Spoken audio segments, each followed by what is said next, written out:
Bismillahirrahmanirrahim.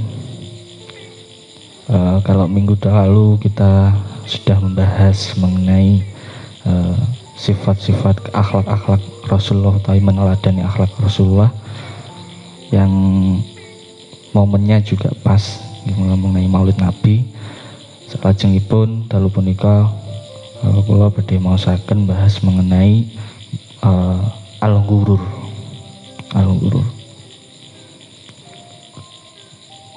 Al-ghurur nggih menika teng mriki maksudipun tertipu. Tertipu ingkang pripun yang dimaksud? Nah, mungkin wonten penjelasane. Lawasaken teng kitab Taisirul Khalaq.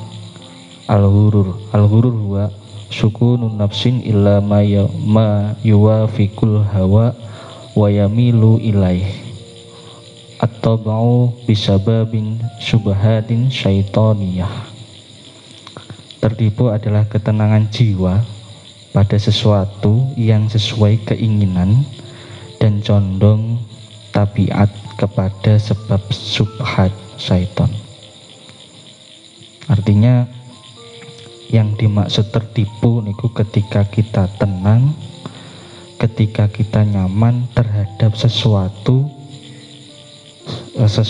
sesuai dengan keinginan dalam arti keinginan yang bersifat subhat atau kesamaran fata morgana syaitan.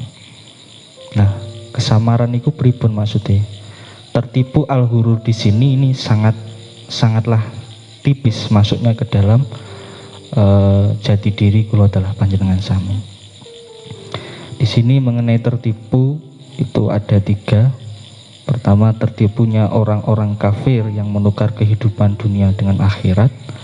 Yang kedua, tertipunya para pelaku maksiat dari golongan orang mukmin. Dan yang ketiga, tertipunya tidak menyadari bahwa sesungguhnya ilmu tanpa amal laksana pohon tidak berbuah.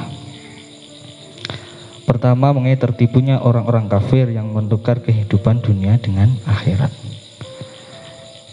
Di antaranya mereka orang yang tenang dengan dunia dan hiasannya dan mengingkari hari kebangkitan.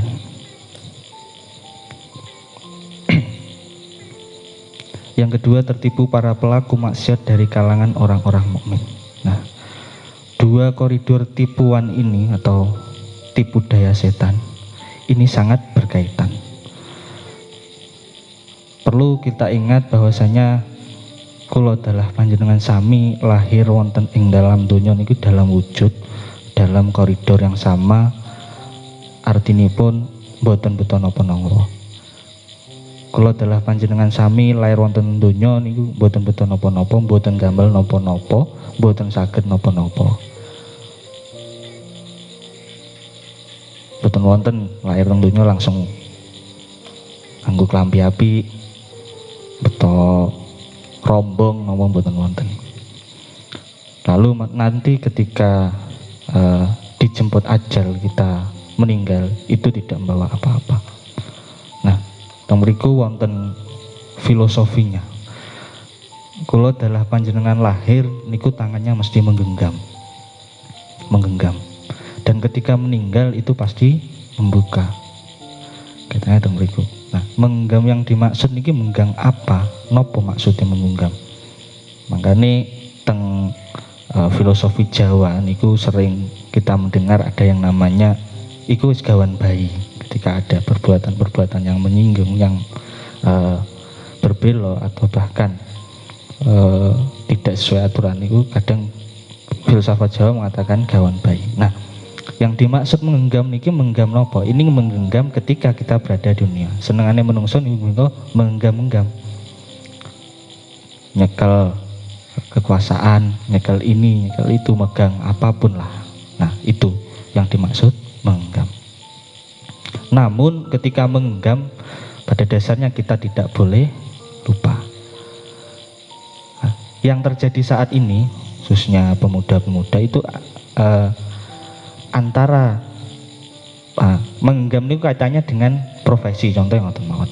Profesi, mungkin ada yang jadi guru, jadi dokter, jadi apapun lah, jadi pejabat, niku profesi. Tapi di dalam profesi itu harus ada yang namanya prestasi. Nah, teng mriki kadang ada penyalah artian mengenai profesi dan prestasi. Prestasi yang dimaksud niku prestasi ingkang pripun? Apakah kita berprestasi ketika kita sudah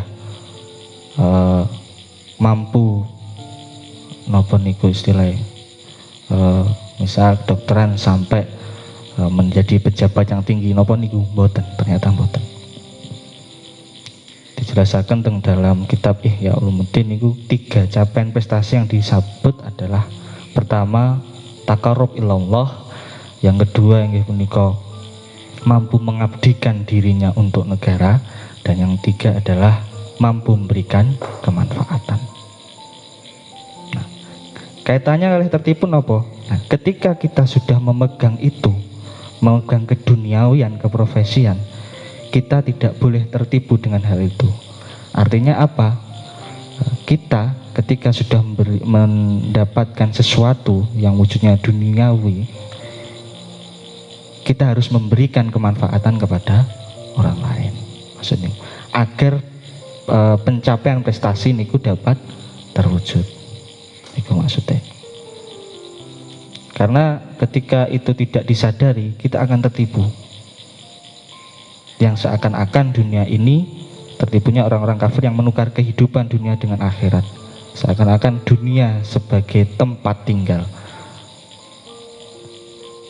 Ternyata itu salah, bahwa dunia itu tempat meninggal, bukan tempat tinggal pada dasarnya tembriku. Nah, ini sangat erat kaitannya dengan bagaimana kita proses lahirnya di dunia sampai filosofi tangan menggenggam sampai tangan membuka ketika ajal menjemput. Nah, niku maksudnya.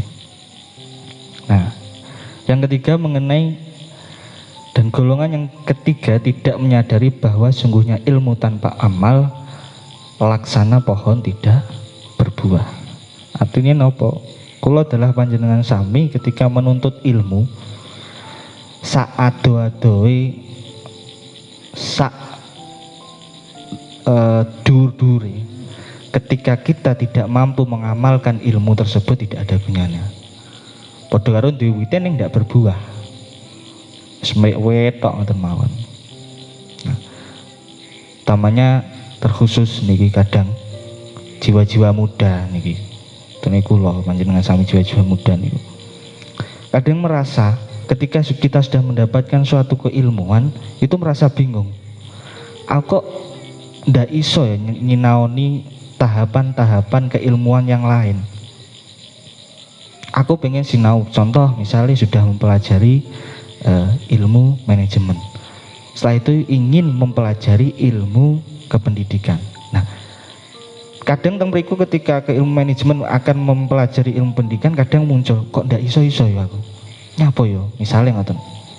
Nah, itu erat kaitannya dengan filosofi bahwa ilmu masuk di dalam diri manusia itu seperti halnya gelas di dalam air. Terus analoginya gelas itu adalah diri kita dan keilmuan itu adalah air. Ketika air itu sudah penuh, itu harus ditumpahkan. Ditumpahkan artinya ya diminum ataupun diberikan kepada orang lain. Supaya apa? Nur ilahiyah maghfirah Allah itu bisa masuk lagi ke dalam diri kita. Intinya lek gelas entek, gelas kosong itu kan kudu harus dijoki banyu. Yang dimaksudkan seperti itu analoginya. Jadi supaya keilmuan yang ingin kita capai itu bisa terwujud, ilmu yang ada di dalam diri kita itu harus diamalkan terlebih dahulu.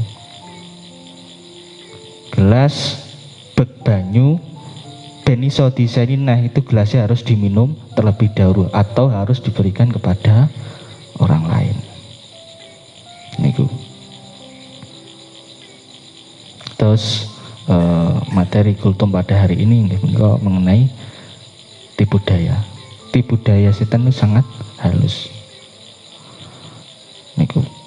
Intinya kita hidup di dunia itu harus berprestasi. Berprestasi dalam hal apa? Taqarrub ilallah, mengabdi kepada negeri dan bisa bermanfaat bagi orang lain.